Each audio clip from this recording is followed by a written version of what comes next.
with Tammy Anastasia. We're so glad you're here and you're joining us today. I'd like to introduce you to our presenter, Tammy. Tammy is a dementia consultant, educator, and speaker. She's also the author of the acclaimed book, Essential Strategies for the Dementia Caregiver, Learning to Pace Yourself. Tammy holds a Master of Arts in Counseling, a certificate in gerontology, and a certificate in end of life. She's also a certified senior advisor. For more than 30 years, Tammy has provided counseling services, dementia guidance, emotional support, and care strategies to family and professional dementia caregivers. She also facilitates twice-monthly support groups. Please join me in welcoming Tammy. Tammy will be taking your questions at the end of today's presentation, but if you have questions that come up during the presentation, please go ahead and type them into the chat. Okay, thank you, Sally. Thank you, everybody, for joining us today. As Sally mentioned, my name is Tammy Anastasia, and today I'm going to talk about spousal resistance. And the spouse I'm going to be referring to is going to be the caregiver spouse, the care partner. So I'm going to begin my presentation by going over what resistance is. First and foremost, resistance is part of human behavior. It is something we all experience, and what may cause me to be resistant may be different for you, but resistance is something we all experience. Resistance also is a defense mechanism that gets triggered to protect ourselves, either emotionally and or physically. So it's something that is very subconscious. It's a reaction. It's a defense mechanism that kicks in automatically when we're in a space emotionally we're not ready to deal with, and or we feel physically threatened somehow. When we're dealing with resistance, it's very, very important to keep in mind that we're tampering with people's coping mechanisms. So these are ways people learn to survive their life circumstances. So when we're dealing with resistant behavior, know that you're dealing with their coping mechanisms, and we have to be incredibly respectful of those coping mechanisms. Also, spousal resistance is often mistaken for being difficult, stubborn, and uncooperative, which is kind of an unfair statement when you think that this is their coping mechanism kicking in. Their life has been turned upside down. Their loved one got a diagnosis of dementia, and now they're just trying to survive. So spouses aren't intentionally digging in their heels to be difficult or stubborn. It's that they're surviving. They're in survival mode. Super important to keep that in mind when we're dealing with spousal resistance. Also, resistance always, always, always serves a purpose. There is always a reason why the spouse is resistant to bringing in additional care. And we want to spend more time trying to understand the reason rather than trying to plow through that resistance, which is only going to make them more defensive. So it always, always, always serves a purpose. And resistance can provide us with valuable and important information. So when I'm called to help deal with families dealing with the spouse that's being resistant, I embrace the resistance. I want to become friends with the resistance. I want to learn as much as I can about what the purpose is that the resistance is serving. So let me give you an example. One time, a daughter called me and said, my mother really needs to bring in care. She's 89 years old, caring for her husband, who is 92 with dementia, and mom is getting weaker and weaker. So they asked me, would you go out to lunch with my mother? I said, absolutely. And we spent 3 hours together. And the reason she was so resistant to care is because when she was younger, she was in charge of taking care of her brother. Her brother went to school feeling sick, and she said, just go to school. It turns out he died at school. And to this day, she's always felt very responsible for taking care of her husband, and never wants to put herself in a situation again where she felt very responsible for his passing. Wow, once I had that information, I knew how to deal with the resistant behavior, and I knew how to coach the daughters on how to deal with the resistant behavior. So just know resistance always, always serves a purpose and has a lot of valuable and important information. So try to understand it in a way that makes sense why they behave the way they do. It helps me to understand why they make the decisions they make. So think of resistance as your friend rather than your enemy. And spousal resistance is a complex and an emotionally sensitive issue. So keep this in mind. So next, I'm going to talk about what are some of the resistant mindsets that cause resistance to occur. So one is embarrassment. The spouse is going to resist bringing in care or support if they are afraid of putting themselves or their loved one with dementia in a situation that could reflect badly on them or their loved one. We all know dementia can be unpredictable. The person living with dementia can say things that are embarrassing, that are insulting. And so the spouse is going to resist bringing in care because they don't want to put themselves in a vulnerable situation that could reflect badly on them or their loved one. Denial. So denial serves a purpose too. Denial often tells me they're just not ready to deal with the realities because they're emotionally not ready. They can't go there. So we run into denial because the spouse thinks, hey, I can manage this. They'll often downplay the symptoms. They'll also cover up for the loved one living with dementia. They'll cover up and downplay, well, it's not as bad as people think it is. So denial serves a purpose as well. And therefore, if I'm in denial, I don't feel there's a need to bring in care. So we're going to have to be strategic in how we break down that denial. Then guilt is huge, huge, huge, huge. That is a huge issue on many levels. But many spouses will share with me, one of the reasons they feel guilty is they feel guilty about the relationship pre-dementia. I didn't spend enough time with my loved one. I was very hard on my loved one. I traveled a lot. I wasn't available. So sometimes they want to make up for this, right? And they feel I've got to take care of my loved one. It's my responsibility. It's 24/7. I'm the one that has to take care of my spouse. Now, that being said, they also don't want to let their loved one down. So they'll feel guilty and resistance will occur and they'll say, well, I'm not ready to bring in help because they don't want their loved one to feel that they're letting their loved one down, and they don't want to feel they're letting their loved one with dementia down. Then we have failure. You would be surprised how many people will tell me asking for help for them, they will say, is an admission of failure. Some people still feel that way. And asking for help, they don't want to burden anybody. And so if they feel asking for help is a sign of weakness or a sign of failure, and here they will say, well, I don't want my loved one to feel I'm giving up on them. That's the association people, the spouses will have when it comes to bringing in additional care. Just good information to know what they're thinking. Then privacy is a huge issue. Most people don't want their privacy to be invaded. They don't want strangers in the house. So we have to figure out a way, how do we position bringing in additional care in a way that respects their privacy? Is there a part of the room? Is there a part of the house? Is there somewhere that you would be comfortable, that we're respectful, and we bring in care? But privacy is a huge issue as well. Then unrealistic expectations kind of goes hand in hand with guilt. They have these unrealistic expectations of themselves, and they have unrealistic expectations of their loved one. This often cues me in to say they need a lot more education about dementia, how dementia is going to progress, how dementia is going to affect their loved one, and ultimately how it's going to affect the caregiver as well. Some additional mindsets, marriage vows and promises. There are many, many, and I'm sure all of you have heard this. They don't want to go against their loved one's vows, their promises. And I even see this in relationships where the caregiver spouse, their loved one that they're caring for has had an affair or has been very abusive.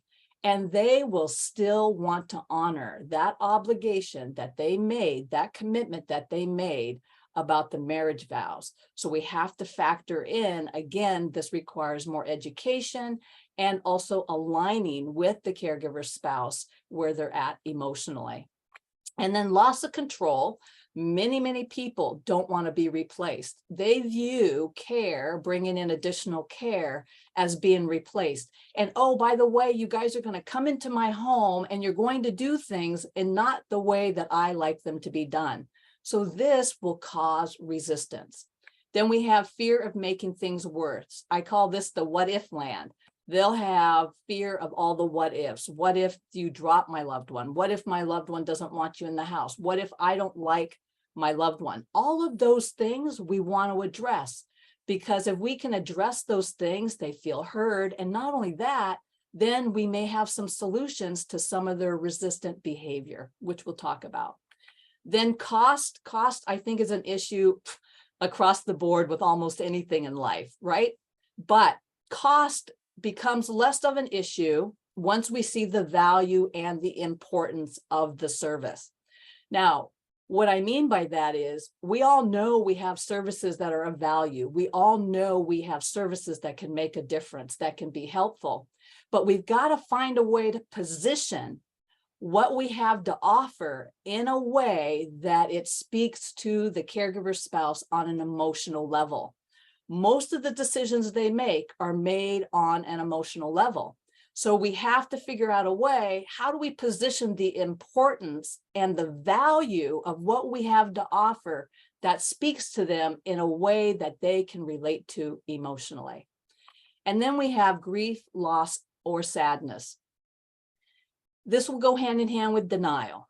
If I'm not ready to deal with the grief, the loss, or the sadness, I'm going to resist bringing in care, because by the time the caregiver spouse makes the decision to bring in additional support or care, they've come to terms with, my loved one is progressing. My loved one is getting worse.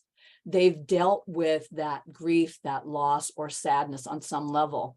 So what I'm trying to say is resistance is going to occur if they're not ready to go there. So we have to keep in mind that to make the decision to bring in additional care means that I've on some level have come to terms with that my loved one is getting worse, and therefore I need to bring in additional care or help. And then role transition. So I want to say a few words about role transition. What I have observed in my private practice and in my support groups is that if the spouse who has dementia was always the decision maker, the spouse now who is not used to making decisions is going to have a difficult time making decisions. Now, let's reverse that. If the spouse that is the caregiver has been in a position of making decisions, they're going to have an easier time making decisions because the spouse who has the dementia wasn't the decision maker. Super important to keep that in mind. So what I have experienced is if the spouse who's the caretaker was not the one who made most of the decisions in the family, they are going to have a really hard time. They need more hand-holding. They need more support. And it's just good information to keep in mind. And I do want to say also, neglect is elder abuse and is not considered resistant behavior. I just want to go on record and separate what we're talking about as resistant behavior, not behavior that is neglectful. So how do we deal with these mindsets? Because reality is these are all valid and legitimate mindsets. These are all valid and legitimate reasons why they're going to resist bringing in care. So how do we deal with that? My philosophy is to embrace the resistance because it serves a purpose. How do we do that? First and foremost, we need to build trust and alliance with the spouse. You have two goals you want to try to achieve. Goal number one is you want to know what the spouse's perspective is. You want to meet that spouse exactly where they're at emotionally, not where you think they should be, but you want to build alliance and meet the spouse exactly where they're at emotionally. Which one of those mindsets is playing out? Probably there's more than one.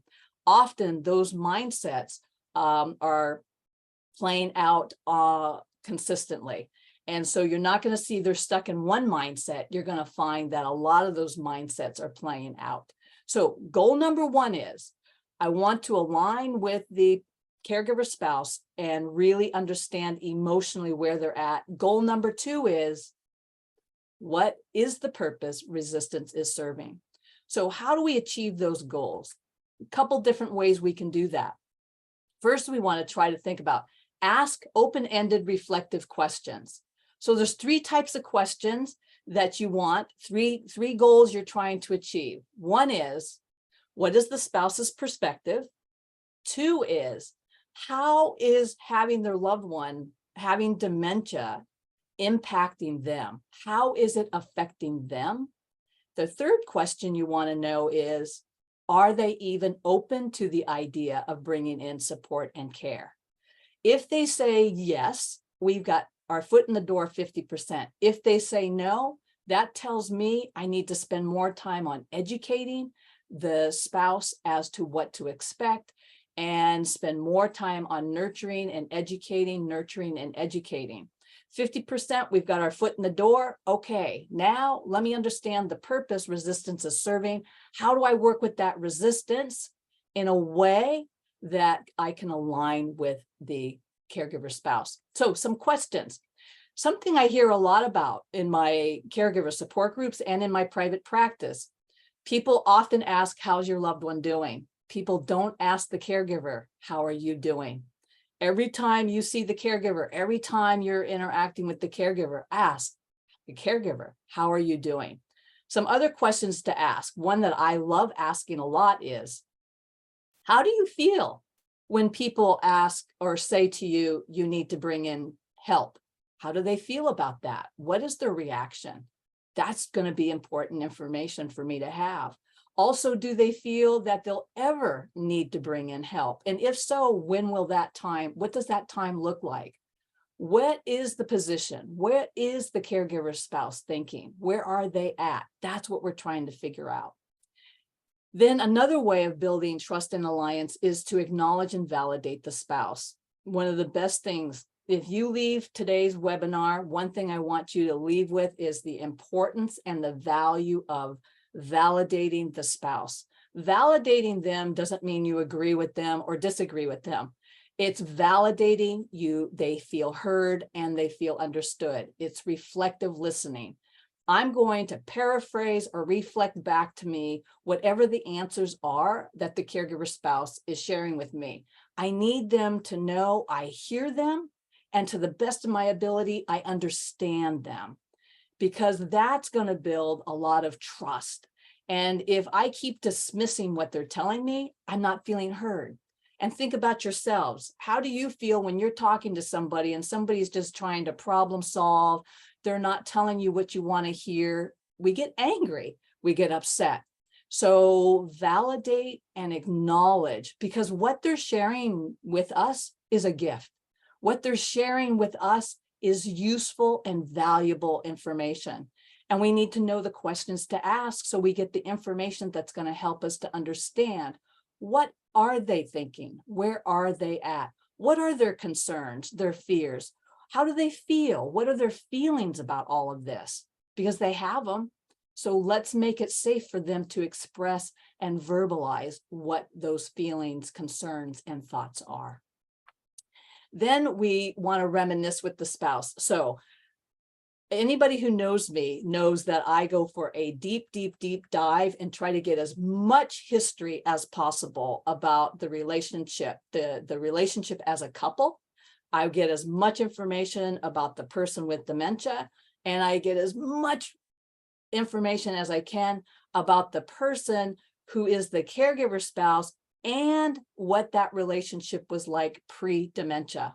I want to know as much information as I can get. Who wore the pants in the relationship? What role did they play as a mother or father? Who did the discipline? What was their past like? What was their upbringing like? And one of the best ways to collect a personal history is I love to reminisce with the caregiver spouse. I love the stories. Those stories open up more and more questions for me to ask that give me a better sense as to where is this caregiver spouse coming from? What is their position? So one of the things that is often a theme when we talk about bringing in care and or possibly moving a loved one into a care community, you know, one of the first things that comes out of their mouth, I don't want my loved one to feel abandoned. And you'll be surprised at how many caregivers have felt growing up they were abandoned. They don't want to do to their loved one what they might have experienced themselves and or possibly their loved one was abandoned. I can't tell you how many times people living with dementia, the spouse will tell me, yeah, they went to 5 different foster homes. So that personal history is so critically important, so critically valuable. And we've got to draw information out of them so we understand how to now approach them. So we're going in blind. We know what they need. We can see what is needed, but we're not going to get there if we don't build that alliance and that trust with the caregiver spouse. So super important. And reminiscing, reminisce. How did they meet? Where did they meet? Was it love at first sight? What do you like about your spouse? What didn't you like about your spouse? This is all going to educate me and give me important information and knowledge that I need to have in order to understand how I'm going to break down the resistance. The other thing that happens a lot for the caregiver spouse is I call it shoulding, shoulding. They're constantly told what they should do, when they should do it, how it should be done. You want to be that one person that's not going to should the spouse. You want to be that one person and instead focus on the things they're willing to do, the things they are doing, the things they want to do. And I'm going to capitalize on really embracing and focusing on, wow, these are all the things you're doing a great job at. These are all the things that you're doing wonderful, and really build up their self-confidence. And then what I'm gradually going to do is I'm going to massage it and then move it into what are their limitations. But I first want to know, what do they feel good about? What is the care they're providing? Why is that so important to them? And really capitalize on trying to nurture and build that confidence up, because at some point, we all have limitations. What is their breaking point? And this is a nice way of transitioning into, boy, you're doing such a great job on A, B, C, and D. What are some things you wouldn't like to do? What are some things you don't want to do? And now we are going to get information that might help us open that door to say, hey, this is how we can help you. This is how we can align with you and bring in additional support.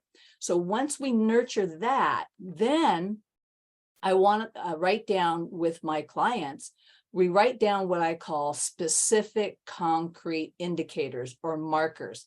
So if we were going to bring in help, when would be a time you'd be willing to do it? And that's going to vary from person to person. But let me give you some examples of some of those markers. Some are when their loved one becomes incontinent, especially fecal incontinence, right? I can't deal with that. I don't want to clean that up. Okay. Sometimes it is that their loved one's getting more UTIs, they're dehydrated. Sometimes it has to do with it's getting difficult to transfer my loved one. Some will say, you know what, when my sleep is interrupted and I'm not sleeping well. So what we do is we list 5 or 6 concrete markers. Now, what that does, it becomes about the dementia. It becomes about the needs, and they're no longer a failure. It minimizes the guilt. It minimizes the denial. It's a subtle way of breaking that denial down. Now we have specific reasons, specific markers to bring in care, and it's about the needs of the loved one, and it's not so much about what the caregiver isn't or is doing wrong or can't do. It's about these needs are increasing, and now we have, there's the value, there's the importance, Now we have reasons to bring in additional care. And it just kind of takes them out of that emotional and really makes it concrete and specific. And I like to do this as much as possible with all caregivers. If we can create that list, that becomes incredibly valuable, because we've got, again, these specific situations. Okay, we're there now. This is occurring. This is happening. How do we want to bring in care? What does that care look like? And then we can nurture and break down that resistance subtly. And then you may want to replace the word help with support.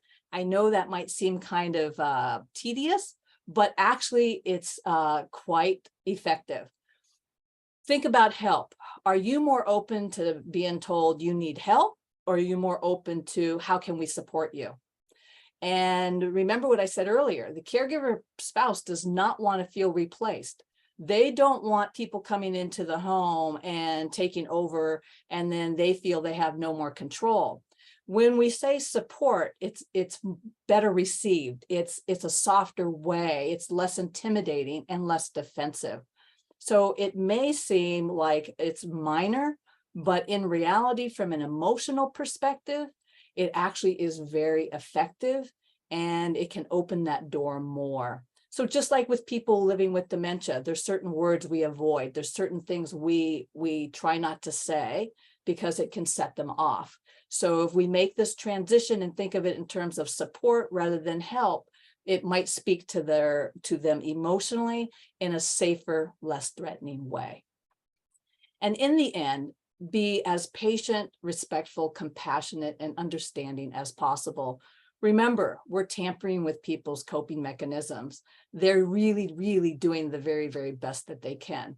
Now, that being said, I know there are times where safety is an issue and we don't have the luxury of doing this. I totally understand that. And we do have to do interventions if safety is an issue.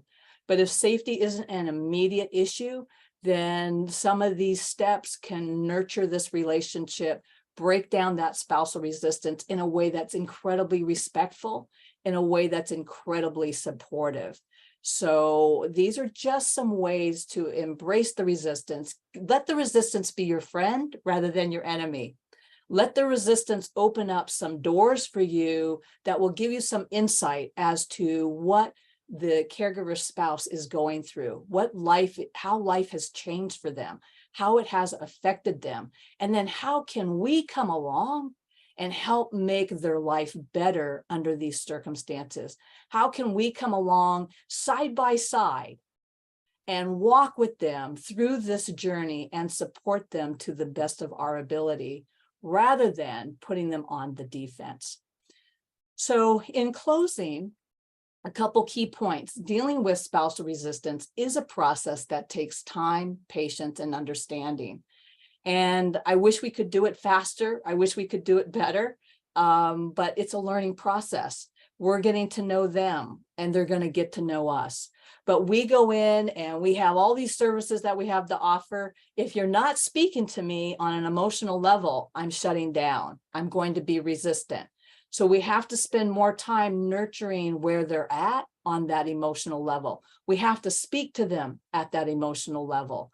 And so allow resistance to give you that opportunity to get to know them, to understand them, and now possibly be able to help them. And accepting outside support can be a difficult and heartbreaking decision. For them to admit, for them to say, it's time for me to bring in help. They've gone through some tremendous emotional agreement with themselves that I have to deal with this now. And they've had to deal with some sadness. They've had to deal with the loss. Can you imagine? They had future plans with their loved one. Their future is changed. Things have changed. Their loved one is drifting away from them. Their loved one isn't their equal anymore. So by the time they are agreeable to bring in outside support and care, they've probably have started processing the loss, the sadness, and the grief of what all of this looks like. And then the goal as an elder care professional, the goal is to nurture and help facilitate the process of accepting outside support and care. And the way to do that is let's get to know the caregiver spouse.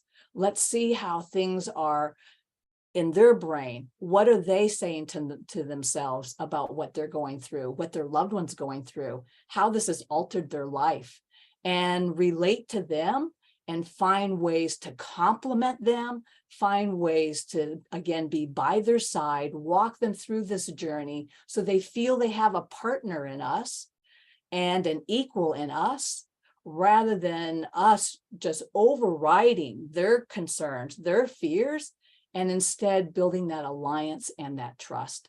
Because I can tell you, when we can break that resistance down, I often tell the family caregivers, when you bring in care or we take them to a care community, they become extended family, but they don't get to experience that until we can make it happen.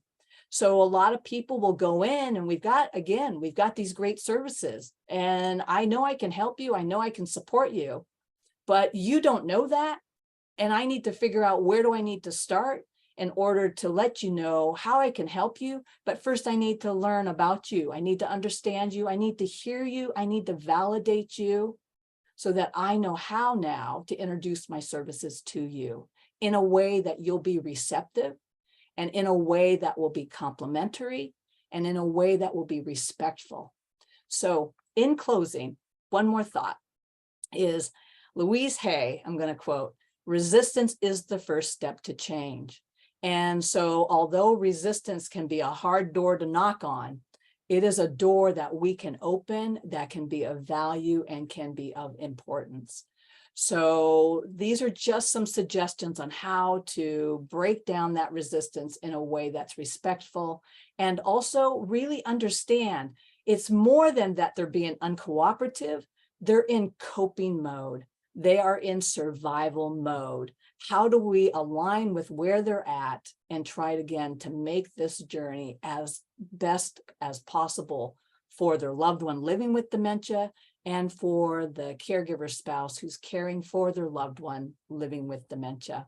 So that being said, I will turn this back over to Sally, and then we will start taking your Q&As and your questions shortly. Okay, Sally. Thank you. Just a few words on some of the services Tammy provides and how she can help. She does professional consultations and service trainings for professionals. She helps if you have families that need some counseling or coaching. She definitely has all the caregiver strategies and techniques up her sleeve. She does on-site consultations and assessments, and really so much more. When are her services needed? Maybe when family caregivers are struggling, when when the spouse is resistant, when they refuse help. If you as a professional have questions about a client, when a care plan needs to be developed, and so many places along the caregiver journey. And Tammy receives lots of referrals from clients, from physicians, elder law attorneys, geriatric care managers. You can see the whole list. So just know that if you have a need with your in your professional life or with the families that you work with, Tammy is there for that. And then next, we want to let you know that we did a drawing from all those who registered for a 30-minute professional consultation. And the lucky winner is Liz Brenzy. So I'll be dropping you a note and letting you know how you can redeem that free consultation. And finally, just a reminder, I've dropped it into the chat. Tammy is the author of this great book. It's recommended by all authors. It's available on both Amazon and Audible. And so now we're going to close out and we're going to open it up to questions.